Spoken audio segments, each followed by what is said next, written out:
Welcome back to Charge Motion. My name is Zach. My name is Ghoul. Well, what have you been playing this week? I've been playing Virtua Fighter. Boy, have you been playing Virtua Fighter. I have been playing Virtua Fighter. There is a video up on the YouTube channel of, I streamed it, actually pre-release day because we were lucky enough to score a pass from Sega to play the game a day early. Thank you, Sega, for that.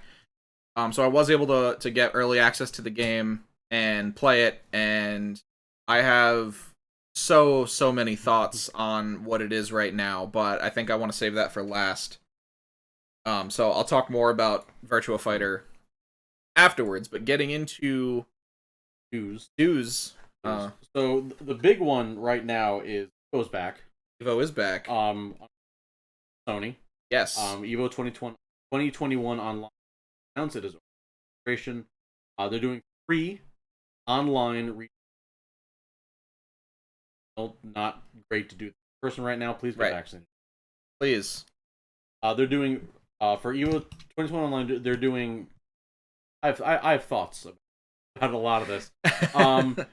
But they're doing 4 games for 2021 Online: Street Fighter 5, Tekken 7, Guilty 5, more. Then the EVO Community Series, over 120 tournaments, over 74 grand in total prizing, exclusive PlayStation 4 themes and avatars. $100 a broadcast, pretty neat. The games they have for the side tournaments are Blaze Blue Cross Tag Battle, Dragon Ball Fighters, Mobile Suit Gundam, Dream vs. Maxi Boost On. One game on this list absolutely nothing about. M-Bon is pretty fun. I've played it. Skullgirl Second Encore, Soul Calibur 6, Them's Fightin' Herd, and Blue Fantasy. Uniclar. Oh yeah, it's Uniclar. Yeah, sorry. It's Uniclar. Yeah, we just add different letters. And I know a lot of us were concerned when it was announced that buying out Sony stuff, all PlayStation stuff, and I don't want to say those fears are vindicated, but every single game is on PS4 with 3 exceptions.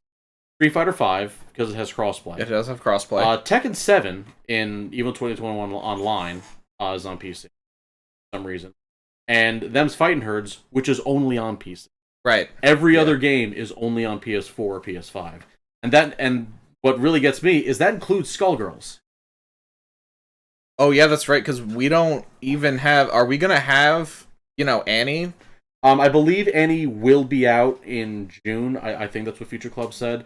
But most of the player base for Skullgirls is on PC. That's true. It is a very popular game on PC. And it really frustrates me because I actually own Skullgirls on PS4, but I do not own a PS4.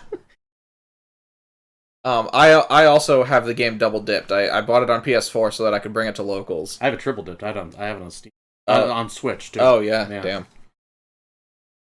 was going to get the physical version.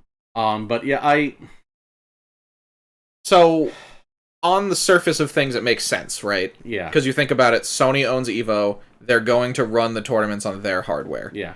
Tekken being on PC is really interesting to me. Because why wouldn't they run one of the biggest fighting games of the generation on Sony hardware? Yeah. I think it's because they know that the community knows that PS4 Tekken is in a bad state. PC Tekken is in a pretty bad state too, but I can speculate on that, at a little bit later. On the surface of things, it makes sense that Sony would want things to be hosted on their console. Yeah. When you start thinking about it, though, it does have some troubling implications. Also, the fact that there's no Smash. There's no Smash. I mean, yeah. there wasn't going to be Smash last year anyway. Right. Which makes sense considering Smash Ultimate's netcode. It is bad. And I wouldn't be surprised if Nintendo, decided not to be involved with anything Sony related. I don't know. I think I remember hearing a press statement back when the acquisition happened, saying it was still open, having Nintendo that sounds familiar. Games featured at EVO. But here we are with EVO 2021 and no. Again, I'm willing to chalk it up to the next. Yeah, it's just it is not. Smash Ultimate is not a good. Yeah, I mean, Dragon Ball Fighters isn't either. If you think about it, a majority of the games on this list do not have very serviceable netcode. I mean, Street Fighter V and Tekken 7 are infamous for their bad netcode. Yeah. Soul Calibur 6 is no better. Grand Blue Fantasy Versus is god. Man, that one's famous. Yeah. But you have the outliers, Skullgirls and Them's Fighting Herds both have great rollback netcode. Mortal Kombat 11 and Guilty Gear Strive, as far as we've seen, because Strive isn't officially released yet. Yeah. But as far as we've seen for Guilty Gear Strive, based on the 2 betas, the netcode is good. Yes. So that's 4 games that have well-implemented rollback. I say well-implemented because Street Fighter V technically does have rollback netcode, it's just very poorly implemented. Yeah. And I know nothing about cross-tags netcode. As far as I know, it's still not great. It's pre-rollback ArcSys, just like... Yeah, that's true. Just like it is pre-rollback Dragon Ball. Just like Dragon Ball. It's... Yeah. I've never played cross tag, but I know people that do play it, and it's not fantastic. But these are the limits that we live in the FGC today, right? Like, we have to play our games online. So it's like either deal with being online or don't play. So some players prefer not to play. Other players are willing to deal with the imperfect conditions. And I know I already said it once in this episode. Please get vaccinated so we can get back to offline. Please do. I miss going to my local. Yeah, me too. There's one thing in particular that really has me interested in how Tekken is going to play out. Tekken specifically. Tekken 7, as of recently, especially, it's been going on in the community for a little while, but at a smaller scale. But recently, as of Season 4, Tekken 7 has a hacking problem. Really? Yeah, especially on PC, because as far as I know, nobody's been capable to mod the PS4 version yet. But on PC, there have been numerous recorded, proven instances of players using bots that block lows for them, and auto-punish bots, and just things that we've never expected to see in fighting games, right? Like, yeah. You expect, people using aimbots in a game like Counter-Strike or whatever. Counter-Strike is infamous for cheaters. But I, at least, had never thought that I would have to worry about that in fighting games. And as far as I'm aware, apart from banning, or they say they IP banned a couple well-known offenders, there's no preventative action that's been taken from Bandai Namco to clean up the hacking problem. So, as it stands right now, it would be very, very easy, and I hesitate to say this because I feel like I'm giving people ideas, but it would be very, very easy to enter EVO Online on PC, because it's played on PC, yeah, with a cheating software, and cheat your way in bracket. And, the auto-blocking lows and, like auto throw breaks and, like, that type of thing, it's kind of easy to miss that if you're not sure what it looks like, especially in Tekken. Like, if you're, like, a newer player that doesn't understand what it looks like when someone is legitimately just cheating, yeah, it can be hard to detect that. So let me put it this way. I would be surprised if there wasn't at least one person that gets caught. And I think a big reason why playing on consoles is good compared to PC is because everyone is relatively equal in terms of hardware. That is true. You don't need to worry about somebody trying to run the game on a potato. Right. And just kind of ruining everything for everyone. Because that will negatively affect your experience on your end. Yeah. If their hardware can't run the game properly, the game will lag on your end to try and keep things synchronized. Yeah. Whereas, with, say, a PS4, unless, you've cracked it open and messed around with the hardware, a PS4 is a PS4 is a PS4. Right. Yeah, that is a an interesting viewpoint as well. But again, most of the games on here are being played on PlayStation consoles. Yeah, PS4 and the ones that are available on PS5, that is an option. That is also an option, yeah. And I'm interested to see how the crossplay goes. I mean, Street Fighter V has gone, its whole online lifespan with crossplay. Yeah. So like all of the tournaments, you can. It's simple, right? Like there's no like toggle. I mean, actually, I think there is a toggle. There is a toggle. When you're playing online, you can choose which hardware you'd rather play. But all of the tournaments that have been online that I've been aware of have allowed crossplay. Yeah. So and it's gone about as fine as it can, as far as I can tell so far. For Street Fighter V. For Street Fighter V, yeah. But yeah, I'm really interested to see how Tekken gets handled, especially since they just announced a new online tournament series. Oh, they did, didn't they? They did. They announced what is essentially a new Tekken World Tour, but because it's all being online, it's not called the Tekken World Tour. It's the Tekken Online Challenge. Yeah. And it's a bunch of regional events in that you can enter these events and earn points, and then the top point holders at the end of the online challenge, get invited to play in the finals, just like the Tekken World Tour worked. But this is online. Which honestly, in the state of being that PC Tekken is right now, I don't know how well it's gonna go. Yeah, I just. It's all being run on PC as far as I know. There might be like different divisions, like you might be able to get like, enter a PS4 tournament and a PC tournament. But netcode aside, which it shouldn't be because Tekken's netcode is not serviceable at the moment. Netcode aside, we need to fix this cheating problem before at least me personally can take any sort of tournament series seriously. The competitive integrity of the game is not in a high place right now, in my opinion. And it seems like a problem that would be solved by just holding the Tekken 7 tournament EVO Online on PS4. On PS4. And I know right. we were just kind of griping about how everything is on PS4 except for Them's Fighting Herd, which isn't on PS4. Right. But I don't know.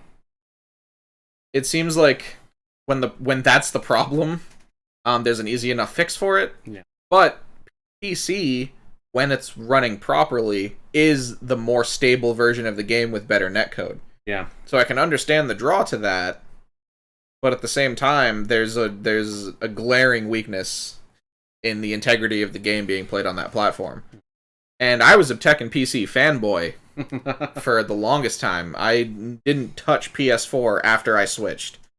But I mean, honestly, it's just been a long time since I played online Tekken, but I don't think the competitive integrity of the game is in a good enough space at the moment. And I feel terrible saying that because I love Tekken and I love the Tekken community and I want better. Obviously. Yeah.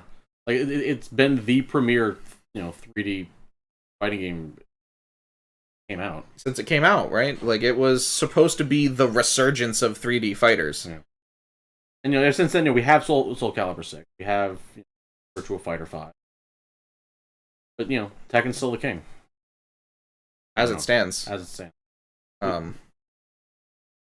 But yeah, that's pretty much all I have to say about EVO. I mean, we'll see how the Sony ownership goes, right? I am cautiously optimistic. As am I. Yeah. Because it's really easy to say, oh, corporation bad, which, don't get me wrong, totally true. Yeah, corporation bad. Corporation bad. Yeah. But I think having bigger sponsors in the FGC will be a net positive for the community in the long run.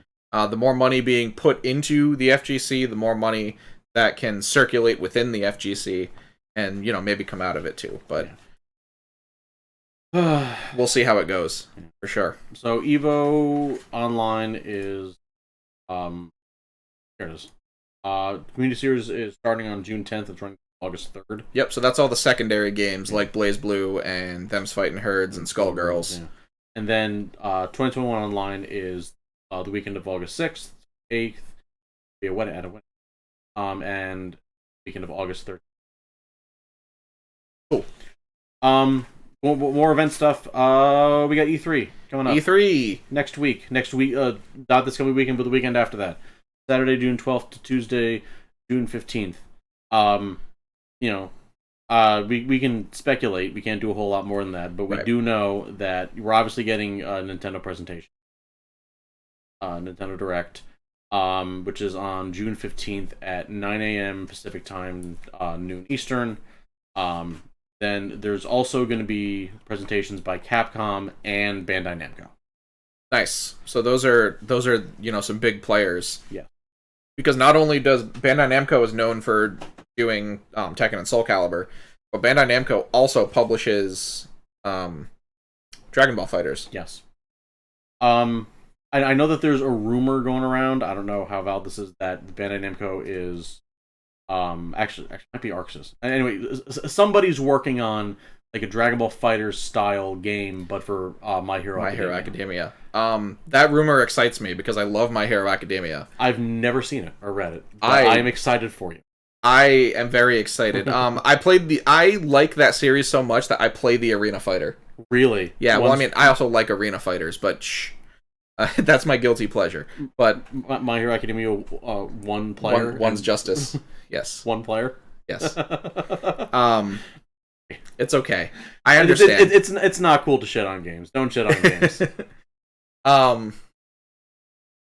Yeah, that's my secret, is that I enjoy anime arena fighters. But moving on, I'm excited about it. Just because they did a really stellar job with the presentation of Dragon Ball Fighters. They really did. And it Dragon Ball Fighters brought a lot of non-fighting game people into fighting games. So hopefully a My Hero game would do similar, because My Hero is really, really big right now. And we're getting a Capcom presentation. I don't think we're getting the final character for Street Fighter V announced. We can hope. We can hope. Right? The odds of anything Marvel vs. Capcom related are 14,605,000 to 1. Yeah. Although I will take this opportunity to say one thing. If we get Marvel 4, or like Ultimate Marvel vs. Capcom Infinite, right? Let's go with Marvel 4. Let's go with Marvel 4. If we get Marvel 4, I think we should have Miles Morales as a playable character. In addition to or instead of Peter Parker? I would prefer in addition to, because I'm a huge Spider-Man fan in general. Mm-hmm. But I think with Spider-Verse and the recent Sony PlayStation Spider-Man Miles Morales game, right, I think Miles has earned a spot in a fighting game, and I just wanted to take that short moment to express that. I can go sign that. So if Capcom, if you're listening, and he could do like cool electric spider stuff, fighting game stuff. I just want Phoenix Wright. That's all I want, honestly. Like, I'm not kidding here. He's the only reason I own Marvel 3 because it's got Phoenix Wright. That's, Virgil is why I own Marvel 3 on Steam. Yeah. So give me Virgil back. He doesn't even have to be broken. And Nintendo Direct, we're definitely getting a Smash character. Yeah, there's no way we're not getting a Smash character. Yeah, it's been a few months since Pyro and Mythra were announced, so time frame works, the date and the event work.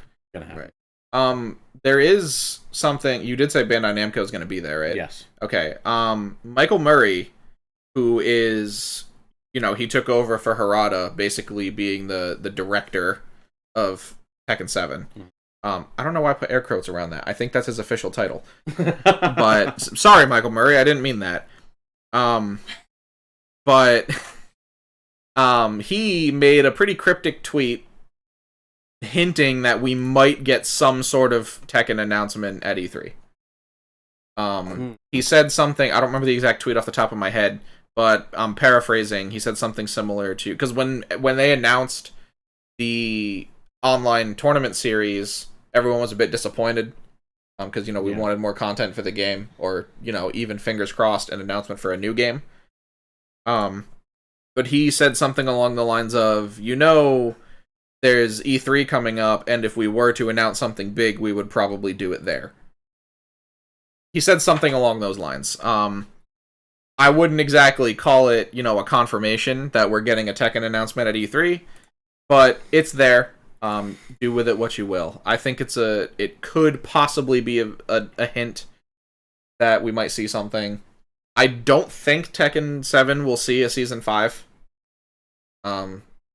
I feel like if we're getting a Tekken announcement, it's going to either be an announcement for Tekken 8 or it's going to be Tekken Cross Street Fighter. Finally. Yeah. I think if anything for Tekken gets announced, it's either going to be something minor, like some sort of like customizable DLC, or you know, it'd be cool, like a legacy DLC where they put in a bunch of old stages. Yeah. Something like that might be appropriate. I don't think we're getting new characters for Tekken 7. That's one we had was Lydia, right? Lydia was the most recent character, and she, as far as I know, was the last character confirmed for the Season 4 pass. I think it was just her and Kunimitsu for Season 4. And the pass was a little bit cheaper. But yeah, I think it'll be a new game, if it's anything more than some cute DLC content. Yeah, so that's coming up. I'll have more to talk about there. And in kind of local New England news, our venues for fighting game locals are starting to open up again. Yes. Finally. Balance Patch in Boston. And obviously, if you're not in New England, this is not relevant to you. Balance Patch in Boston is starting Smash Ultimate Weeklies. June 10th, which is a week from this recording, that's an invitational test run with some top players. And then a week later, June 17th, open registration. It does require you to be fully vaccinated. And Traveling Controller is also finally starting fighting game weeklies.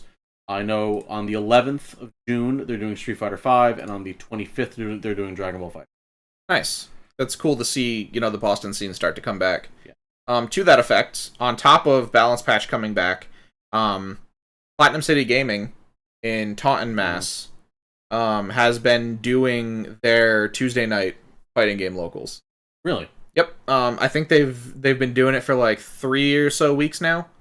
I don't know what their rules are on vaccinations. I'm just gonna say it. Please be fully vaccinated before you start going out to these things. And still wear a mask. But yeah, they've been doing their fighting game nights on Tuesdays. I think they said they go from like 4 o'clock and they're there until close at like 10. So yeah. They've been doing them pretty. They've been getting pretty good numbers from what I can tell. I think they ran their first bracket like last week for Street Fighter V. And I think the majority of players that do go there are Street Fighter V, but they welcome anybody. So if you want to play something, show up and bring it, and I'm sure somebody there will get games with you. And also, One Up Games in Plainville, Massachusetts. They're starting the Smash Ultimate Weekly. And also, they're doing an offline Rivals of Aether Monthly. Really? I'm so happy about it, on June 25th. That's exciting. Again, you do have to be fully vaccinated. You need to show proof of check-in. But yeah, an offline New England Rivals of Aether. I'm so excited for it. Can we expect an appearance from Saximus at this tournament? What day of the week is that? I don't know. We'll figure it out. I will do my absolute damnedest to make sure that I am there. Play Rivals of Aether. Please play Rivals of Aether. Especially if you're a Smash player who's unhappy with Ultimate. Yeah. Join us. Become one of us. Also, speaking of Rivals of Aether, issue 2. This is not related to the game itself, but issue 2 of Tales of Aether just released. I'm just letting you know. I have not read it yet. Issue 1 was really, really good. Each issue was like $1 on. I haven't read issue 2 yet, but I have a theory about where they're going to go with the story, because the first arc, the first 4 issues are all going to be about Clarence. I have a theory. I don't want to. I don't know. Okay, should I share it?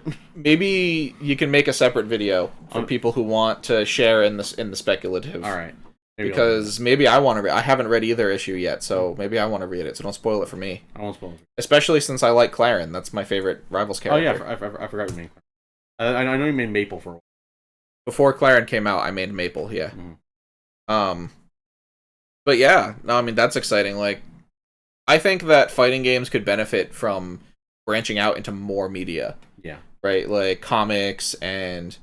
Like Overwatch does like the animated shorts, and like League of Legends does those too, where they're just like, just animated interactions between the characters. That would be so cool for fighting games to do. Yeah. Like character-driven games have that advantage of marketing the characters. And I think fighting games could benefit from that a lot. Yeah, of course, Street Fighter is unique in that regard because Street Fighter is kind of big brand empire in and of itself. Street Fighter is the fighting game, right? It's the same thing with Mortal Kombat also. Right. There's anime and cartoon. I mean, the Mortal Kombat movie that just came out. Yeah, and comics and Fortnite. But yeah, I think more of that could be good. Like having the devs make their own content. Like I would read a Street Fighter comic. I mean, I know there probably have been some. Oh yeah, there are some. Yeah, but I would read new ones. I mean, might go back and read the old ones too, but because like the whole thing about fighting games is that they're about the characters. People play them for the characters. So give us more to absorb the characters. I wasn't expecting to get on that topic, but I'm glad we did. Now comes the time where I'm gonna gush about Virtua Fighter. Please gush about Virtua Fighter. I've never played Virtua Fighter ever. I know next to nothing about it. So tell me, Virtua Fighter noob about Fighter 5 Ultimate. So Virtua Fighter 5 Ultimate Showdown, if you aren't aware of it, it is essentially a PS4 port / remaster of Virtua Fighter 5 Final Showdown for the PlayStation 3. Virtua Fighter 5, the original version, came out in arcades in 2006. So we essentially have a revitalization of a 15-year-old fighting game. That's really cool, honestly. And I can't remember what year Final Showdown came out. I had to be like early 2010s because it came out on PS3. Mm-hmm.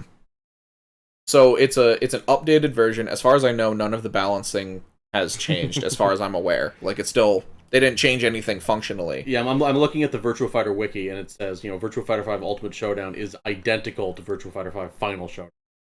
All the data still applies. Right. The only thing they did was they updated some of the models and the graphics to make it look prettier. Mm. At first glance, you can tell that the game is dated and old. But I mean, to some people, that just kind of adds to the charm. Yeah. But the thing that's beautiful to me about Virtua Fighter is how pure it is. Being an old game, it was made originally during the time before comeback mechanics. Right. So if I'm not mistaken, someone correct me in the comments if I'm wrong, but the first comeback mechanic, and my definition of comeback mechanic is a move or super or resource that becomes available to you as your health gets lower. Like Rage and Tekken, Smash, Limit Break in Dragon Ball Fighters, or V-Meter in Street Fighter 5. Yeah. Something that you gain solely because your health is going down. That allows you to change the pace of the match, generally. If my memory brain is correct, the first widespread occurrence of that type of mechanic was in Street Fighter 4 when they added Ultras. What about Marvel 3 with X Factor? Actually, which came out first? I don't know. We'd have to look that up. So X Factor might be before Ultras, so it's one of those two. February 15, 2011. 2011 for Marvel 3, so that's when X Factor was a thing. Street Fighter 4, 2008, 2009, obviously. Okay, so yeah. About that. Yeah, so Street Fighter 4. Yeah, so it looks like Street Fighter 4, to my knowledge, is the first occurrence of dedicated comeback mechanics. Virtua Fighter 5 came out in 2006, so it did not have them. There is no comeback meter. There is no super meter. There is no rage. There is only your moves and your health bar. I kind of like that. And the stage. Because you can use the stage to your advantage, because Virtua Fighter does have ring outs. Okay. And it doesn't really need comeback mechanics, because momentum can shift so fast in that game, and the health bars are really small, so combos do big damage. So it feels like it's possible to make a comeback because you get rewarded so heavily for successful decisions. But there's no, you still have to use your moveset to get there. New things don't become available to you just because you're losing. And I love that about the game. Virtua Fighter, a lot of people like to say that you need a PhD to play Virtua Fighter. I don't think that's true. And a lot of Virtua Fighter players will agree with me. People that have like put time into the game. Excuse me. It's not that Virtua Fighter is some crazy, ridiculous hard game, right? Because a lot of people seem to assume that it is. The game is there for you to learn. The game has a tutorial. The game has a really welcoming community that's been really helpful to helping me learn the game. And there's also a community-run wiki with pretty much all of the information on like characters and moves and stuff that you could ever want. Right. It has access to frame data in training mode. Good. And like I said, it has a tutorial, and it has a command training that walks you through how to do each move for your character. I like it when games do that too. So I think that Virtua Fighter is just like any other fighting game. It's a game that you have to learn. And there's a lot of depth to the game because it's a 3D fighter. And, 3D fighters tend to have longer move lists. There's a whole third dimension that you have to worry about. And, yeah, like fighting in a third dimension when you're used to 2D fighters is a whole, culture shock. But I don't think the game is as unapproachable as it seems. I think what most people should do is, if they're interested in trying Virtua Fighter, just jump into it. Like, just start playing, right? Go do the tutorial, pick a character, do their command training, and then just start playing some matches and see what it feels like. You're gonna lose, because, you lose when you pick up new fighting games. We've talked about that in older videos. But I think you shouldn't be afraid of it, because I regret being afraid of Virtua Fighter for as long as I was. There's a pretty dedicated Virtua Fighter scene in Boston, right, that I could have been, networking with and talking to and playing games with, but I just didn't, because I was intimidated by the game. And now that the game is available on modern hardware, it is unfortunately PS4 exclusive. That's there's no PC release yet. I say yet, not because it's been confirmed that it's coming, but because I'm hopeful. But if you have a PlayStation with PlayStation Plus, you can download the game for free. Really? Yes, That's it is really cool, honestly. So PlayStation does that thing where they give away 2 free games each month. Mm-hmm. Virtua Fighter 5 Ultimate Showdown is one of those games this month. That's really cool. On the month that it came out. So yeah, you can, if you own a PlayStation and you have a PlayStation Plus subscription, you can download the game for free. Obviously, you need PS Plus to play online anyway. The only downfall to doing it that way is if you don't renew your PlayStation Plus subscription, you lose access to the game. Because that's how all of those free PS Plus games work. Mm-hmm. You have to maintain your PS Plus subscription in order to keep playing them. If you want to buy the game to own it and be able to play it without a PS Plus subscription, I believe it costs $30. That's for a remaster. I'm just happy it's not for like full price. Yeah, seriously. And honestly, for the amount of game that you get, because not only did they port it up, but they also added features. Really? Yeah. So they added, I think the biggest thing that they added. Well, first they updated the UI and all that stuff. They updated the main menu to be new and fresh and exciting. There's one button on the main menu that isn't finished yet. Like when you open up the game, there's like one selection on the main menu that says we're still working on this, and I have no idea what it is. Maybe somebody else does. I assume it's some sort of like tournament thing, like it'll be used for tournaments. Because the working title for the game in Japan is actually Virtua Fighter Esports. Oh. So my guess is that they're going to be trying to run official Sega run tournaments for the game. But the coolest thing that they added is in the main menu, when you start up the game, before you select a mode, there's a little video player that's showing you a live stream of a random online match that's happening right now.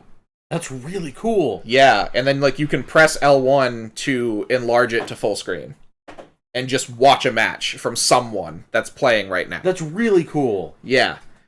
And I've been saying that fighting games should do something like that for years. because I came to fighting games from Counter-Strike. Right. And Counter-Strike has that. It has a tab that you can click on to watch matches that are currently going on.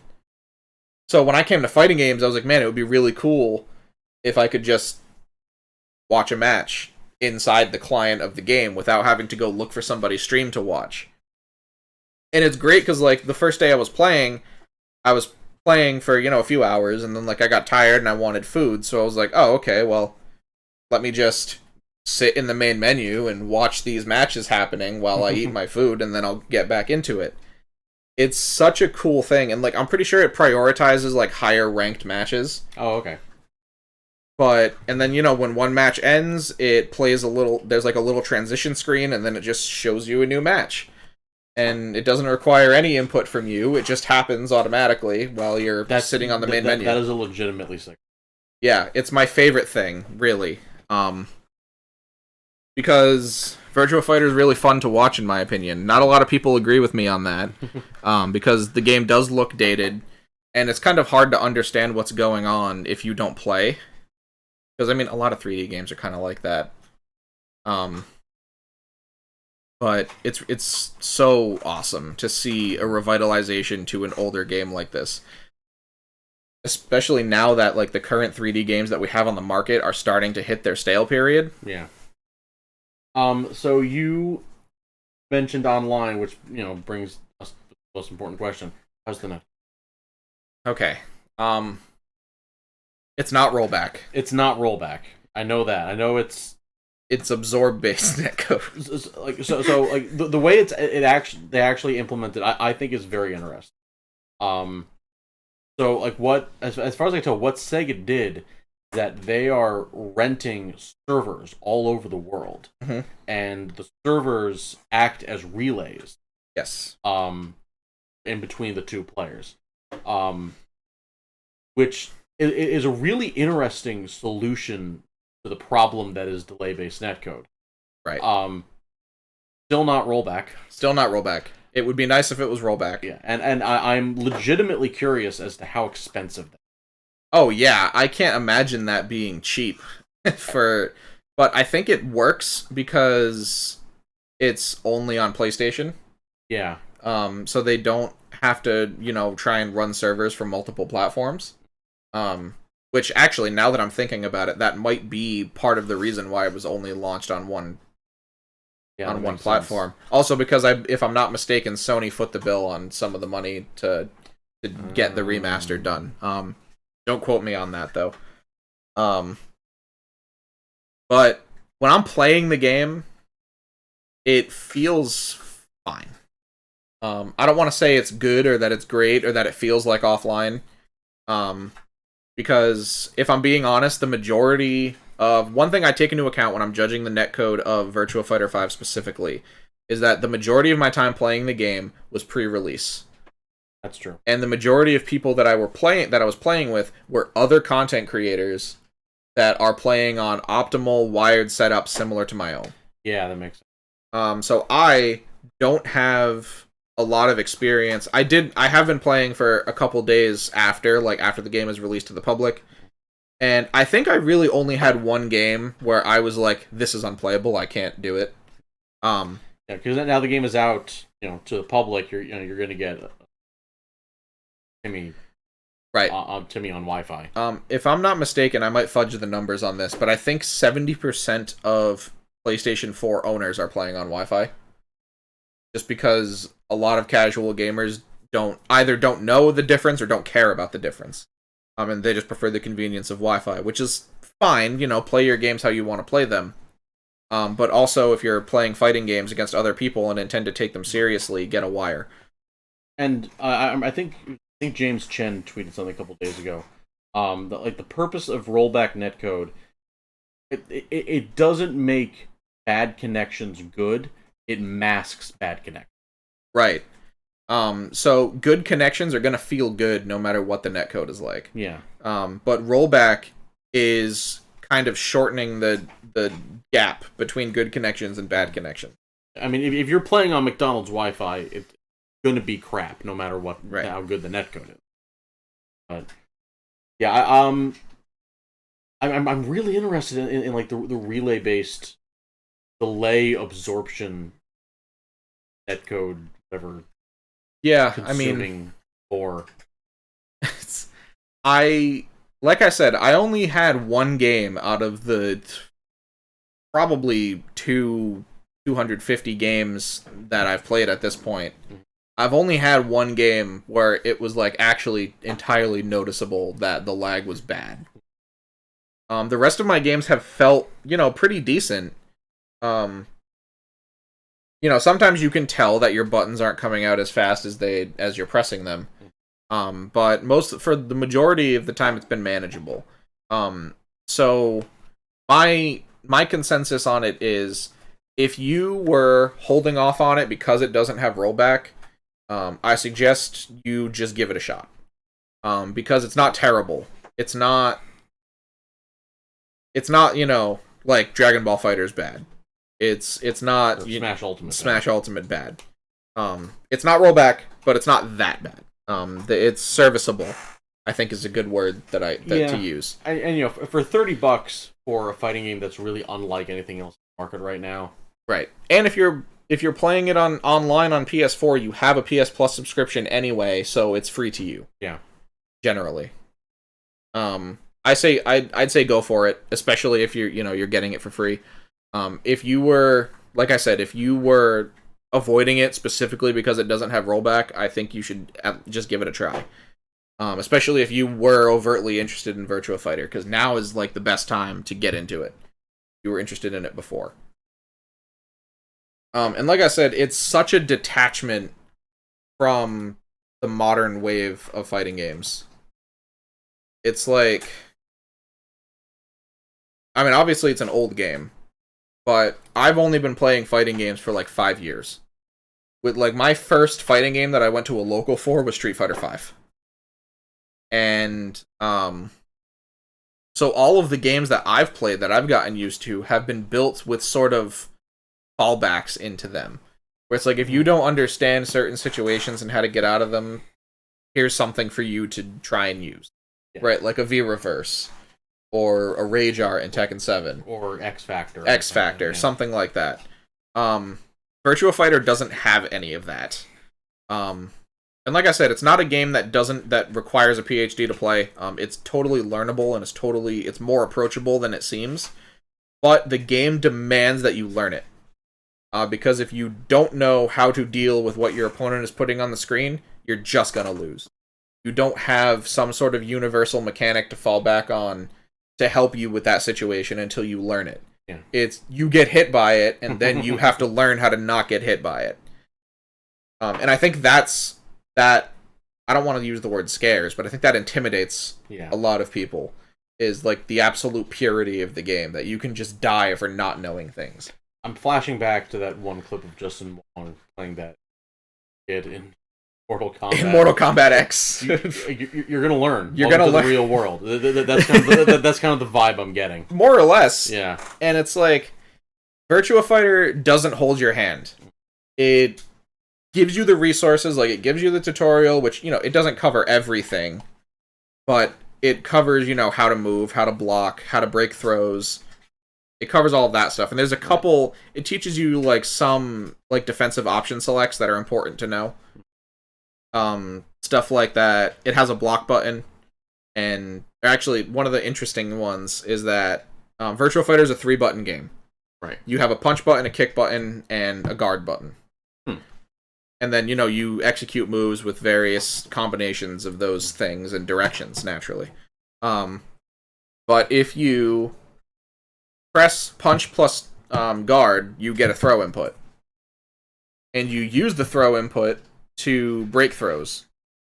And then there are some throws that you have to input a direction plus throw to break them, and that's where the throw mix-up comes in. But generally, if you hold block, and then also, if you press block and hold it to guard things, and then press and hold punch while you're guarding, you're now holding a throw break input. So if your opponent throws you while you're doing that, you will automatically break a neutral throw. Dang. So, and like the tutorial teaches you stuff like that. So like there's a couple like weird things like that you wouldn't know otherwise unless somebody told you, that the tutorial covers for you. But all in all, like, that game requires you to go to the lab and requires you to learn it. And if you don't, you lose. And some people might not like that. I personally love that because I love when games don't hold my hand and force me to learn. I just like that, personally. So Virtua Fighter has been a really fun journey for me over the past week that it's been out. And I suggest you give it a try if you haven't. So, I want to close out by plugging just a small project, a small thing, a playable shitpost. It popped up on Twitter. And I'm just gonna directly read the pitch from the person who made it. Smash Online too much fun for you? You wish Croy was the only playable character? Are spot dodges your favorite thing in the world? Play Spot Dodge Simulator. Spot Dodge Simulator. It's basically a Smash version of Footsies. We all like Footsies. Footsies is fun. And there's like a Smash version of it where, it's two players. Player one plays Roy, player two plays Crom, and your only attack is jab, and you can jab or spot dodge and then move left and right. So your goal is to spot dodge your opponent, opponent's jab, and then punish them. And then punish with your own jab. That's hilarious, and I love it. And I'm pretty sure I'm pronouncing it correctly, like _AITCH Factor, on Twitter. I played a little bit of it. It's a lot of fun. That's one of those like cute little projects that like might actually help you in the real game a little bit. Yeah. Like, yeah, because in Smash particular, spot dodging is the thing in Smash Ultimate. It is. It's a mechanic that's worth getting better at. For better or worse. For better or worse. Yeah. I think that's about all I had. Yeah, that's about it. I gushed plenty about Virtua Fighter and all of that stuff, and that's really what I wanted to get out today. And make sure you submit us your clips. Clip of the week. For Clip of the Week, join the Discord, or tweet them to us on Twitter. You can find information for both of those things down there. The Discord link will be in the description.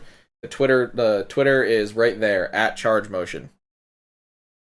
And you can follow me on Twitter @5Axmus, because Axmus was taken. And you can follow me on Twitter @XGhoul with a 0, because Ghoul was taken.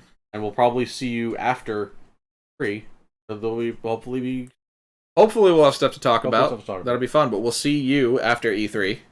And good fight, good night.